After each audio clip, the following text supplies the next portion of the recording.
Don't panic, folks. I've figured out the solution to our team dynamics, gelling all these new players problem. I've spent another £25 million. Hello and welcome to part 138 of Backing the Boro. I'm Kevin. Coming up on today's episode, we have a Premier League game against West Ham and then an FA Cup game against Macclesfield, because I want to show you us winning a game, because I think that'd be a nice way to end the week. Hopefully we can beat Macclesfield. Surely, since you were last with me, the wheels are fully off again, everybody. We had our nice little run of form that we learned all about yesterday, but we've now lost 5 Premier League games on the bounce, including games that, games that we should have won against Everton, but especially against Aston Villa, who were relegation rivals, and we lost it late on, and it was a bit of a mess. All of which leaves us... There we go. In the relegation zone and below the Kev ratio again. 17 games played, 14 points on the board. If we can beat West Ham, it will drag us out the relegation zone. It won't sort out the Kev ratio just yet. But rather worryingly, remember how last season we were saved by there just being 3 really terrible teams in the league that were even worse than we are.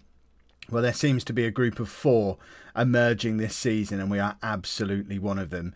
There's us, Brentford, Burnley and Leeds, and then there's a 6-point gap between us as a group and Middlesbrough in 16th place. We've just got to make sure of those 4, we are the best over the second half of this season. And we need to start that today against West Ham. But as promised, I have signed some more players because, you know, dynamics, if we have a little look at it, We've got an average match cohesion, an average dressing room atmosphere now. That suggests otherwise. We still don't have any team leaders. Last time I checked. Let's have another check.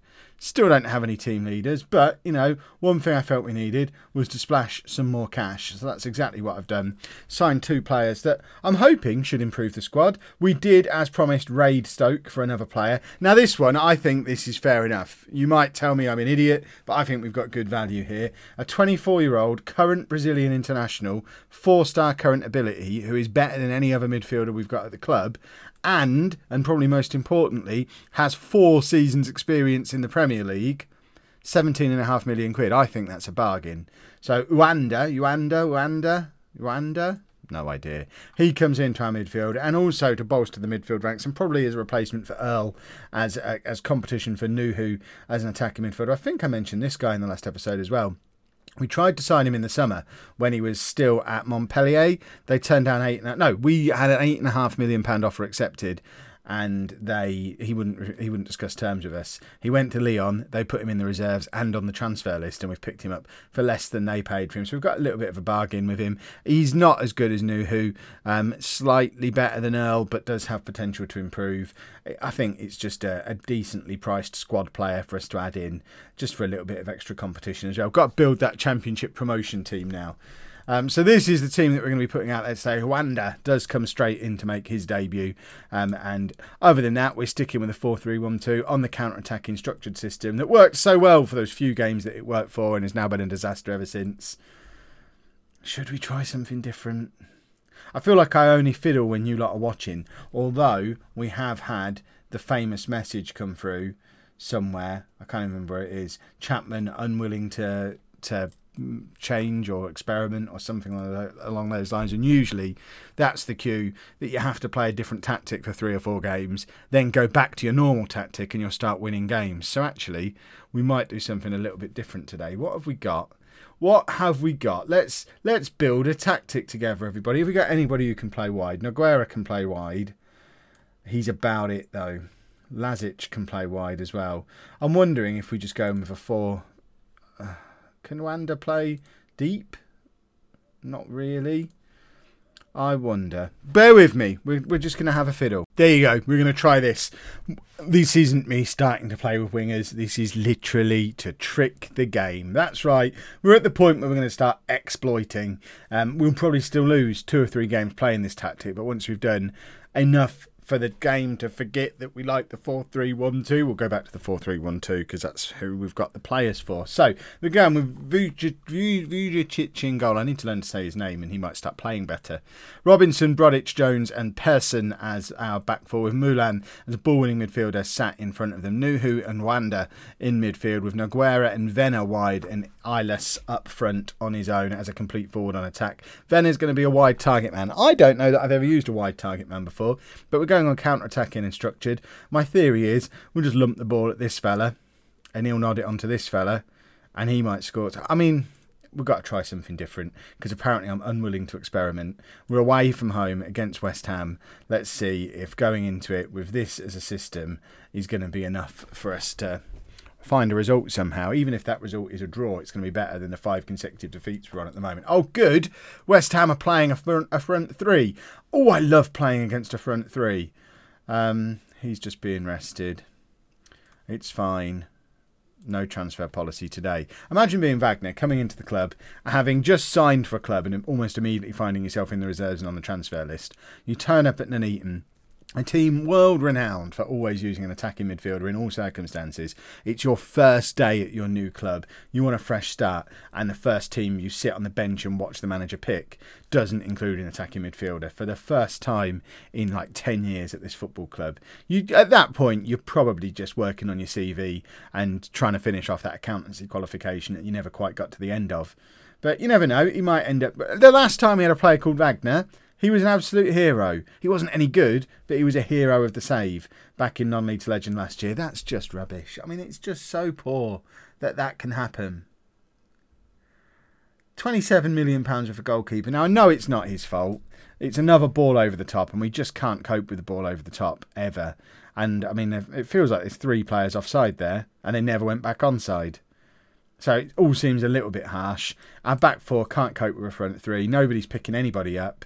And it goes over the top of the keeper, which, I mean, at least he was trying to get to it. But do we play a back 3 against this? The only problem with playing a back 3 is, as we saw a couple of days ago, we don't have any wing backs, so we literally have to play a flat back 5 if we do a back 3, and that just seems really dumb. But then, is that any dumber than having Moulin playing where he's playing today when he's not comfortable playing as a defensive midfielder and he's been one of our better creative outlets as a roaming playmaker all season? Nogueira, forward to Eilis, who brings it down brilliantly. We have got Venner, Mr. Wide Target Man, in the middle. That's not wide, you numbskull. That's why Eilis didn't cross. He wasn't expecting you to be there. But, I don't know, we did an attack. We did a football. I guess this is slightly more positive than what we've been doing recently, and yeah, we've lost our left back as well now. That's both left backs now injured. Potential foot injury. Oh, good, because that's what the other one's got. I mean, that's kept him out for 5 months. It'd be great if you've got it too.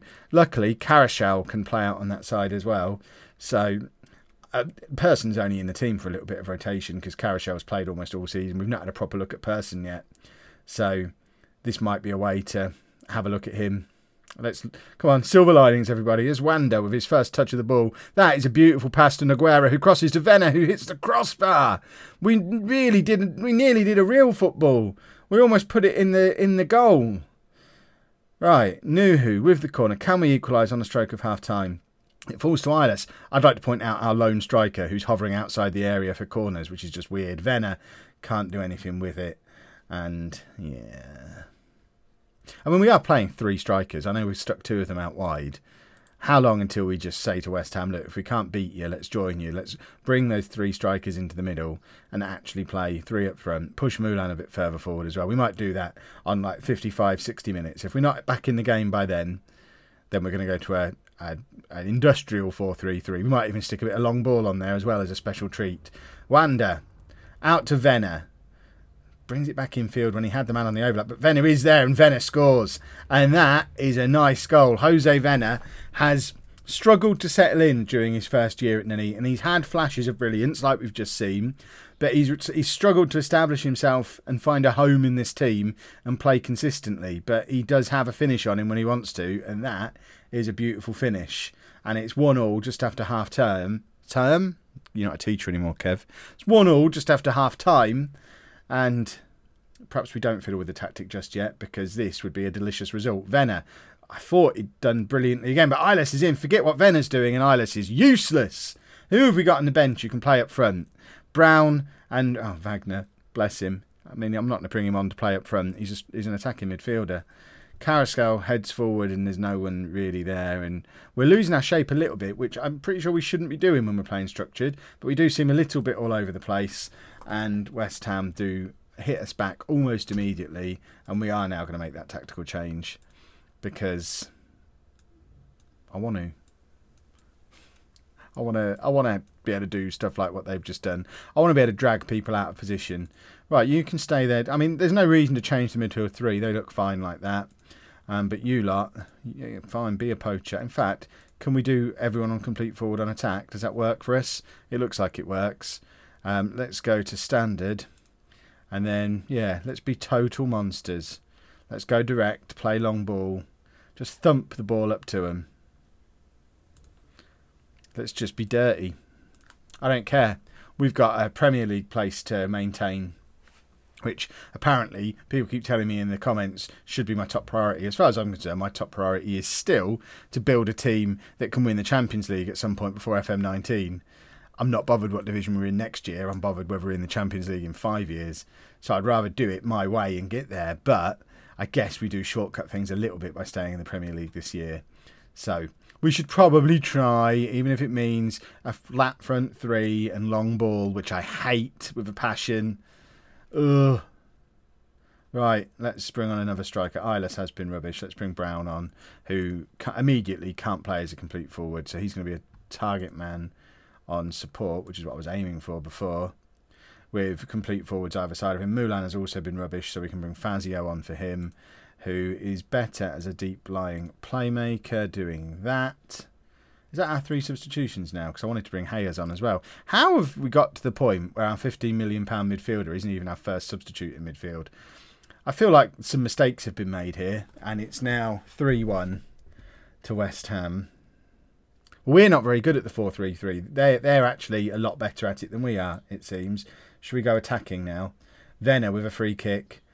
Ooh, very close. Very close. Right, we literally are just trying to lump the ball up at our front 3 now, which isn't working at all. We're going to go back to the 4-5-1 that we started the game with for the Macclesfield game, because we got to remember, we're trying to trick the game. Person on the overlap finds Brown, finds Naguera. What on earth was that? Can we just...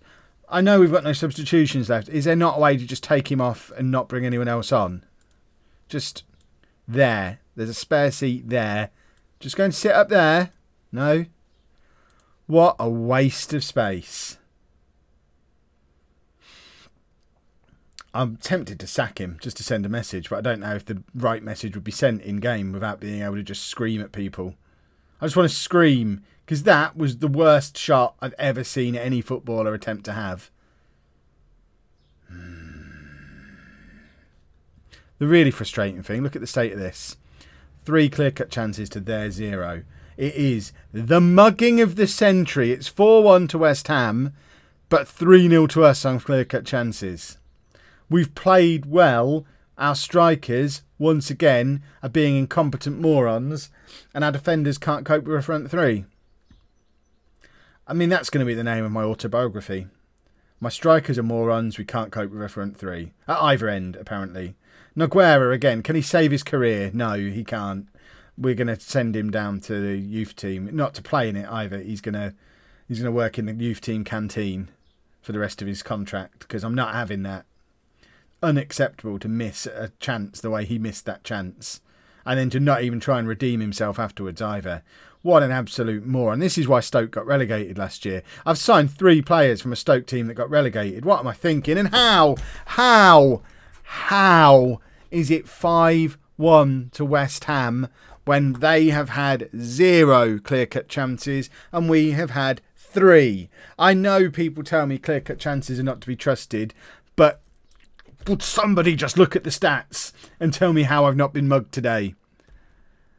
Oh, I don't understand. West Ham have won 100% of their tackles.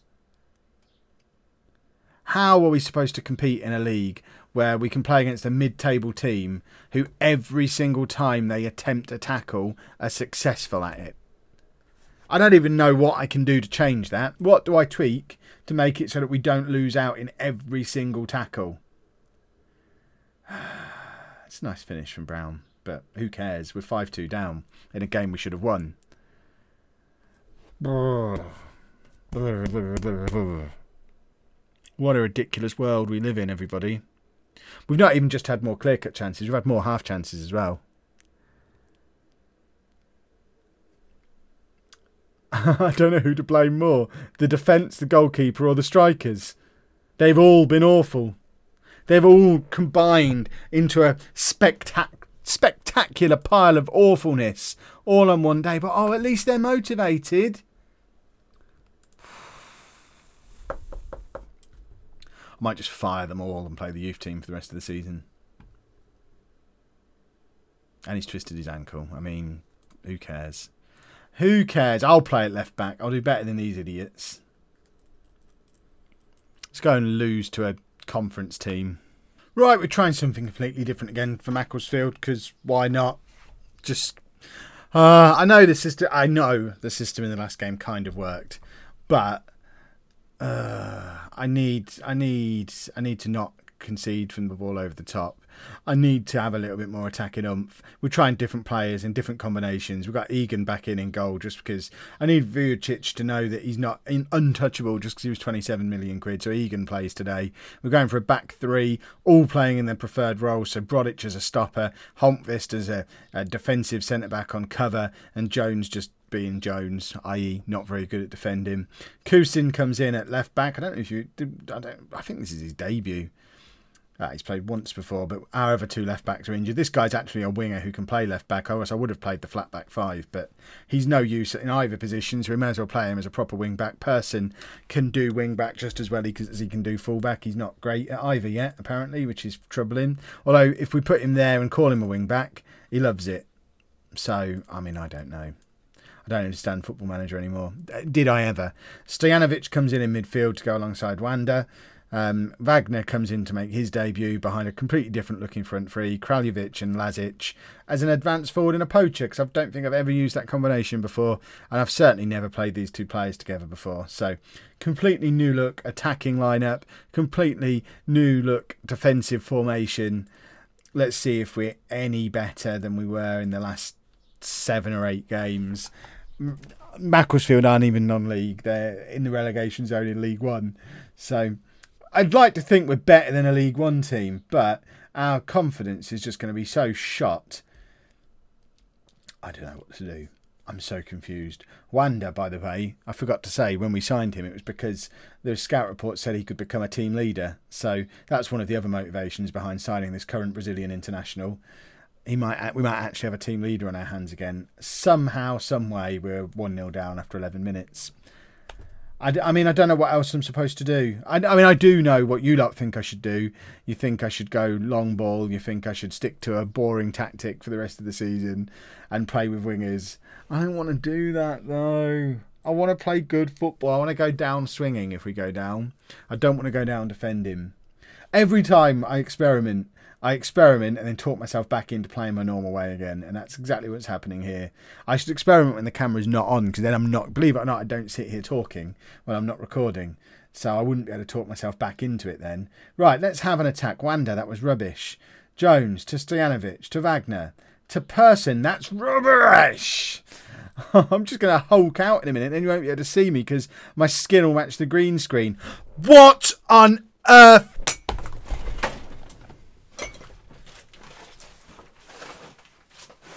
No, I'm not having that. I refuse to accept that that's something that can ever happen in Football Manager. That is utterly unacceptable. I quit. I'm done. No.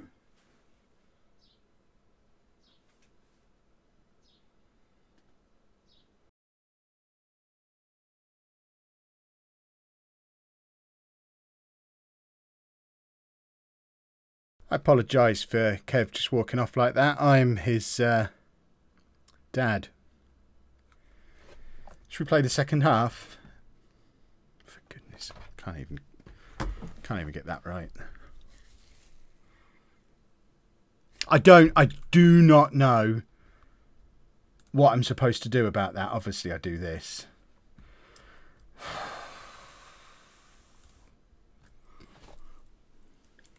There is no amount of tactical tweaking or astute financial management and transfer policy and fancy training that can stop what has just happened from happening. That moustache has been stuck to my mirror moustaches, for 8 years, and I've ripped it off there. All because of Josh Egan, who is going to join Nogueira in the... We're going to have some highly paid kitchen staff in the under-18s. Right, can we even score a penalty? Probably not. I would assume we probably can't. Kraljevic, with a chance to score a penalty. And actually, I mean, that's what scoring a goal feels like. Wow. Do you remember that, everybody? Is that the start of the big comeback? A penalty against League One opposition when we're 2-0 down at home. And it's not just League One opposition. They're 23rd in League One. They're losing at being a League One team. They're one of the worst teams in League One. They're the League One equivalent of us. And they're beating us comfortably. Right, we don't need all these defenders. Why have we got so many stupid defenders on the pitch? Let's get another striker on. There we go. Do that. Yeah, do that. Let's leave it like that. What's the worst that can happen?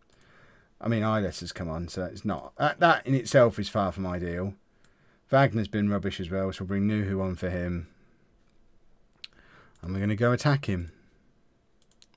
There we go. We're basically playing 4 strikers for the last 20 minutes against League One opposition. This is a real test to see if we've got any attacking players that are any good. Can we score a goal from open play when we have 3 strikers and an attacking midfielder on the pitch against a League One relegation threatened team? Come on, you bunch of morons. Wanders wants to go back to Stoke. Kraljevic has just missed a massive opportunity. The worst thing is we're not even being mugged today. We were being mugged against West Ham. I could get away with it. Macclesfield have been the better team. Oh my word, we're out of the FA Cup. I mean, I think I would sack me at this point. Holmqvist, can he grab a late equaliser? I don't even want it. My word. Oh my word. And I've already spent all my January monies. Well, I've got the weekend to ponder if there's any coming back from this. I suspect there isn't. If you've enjoyed that, please make sure you leave a nice big thumbs up on there for me. Subscribe to the channel for daily Football Manager videos. And thank you very much for watching.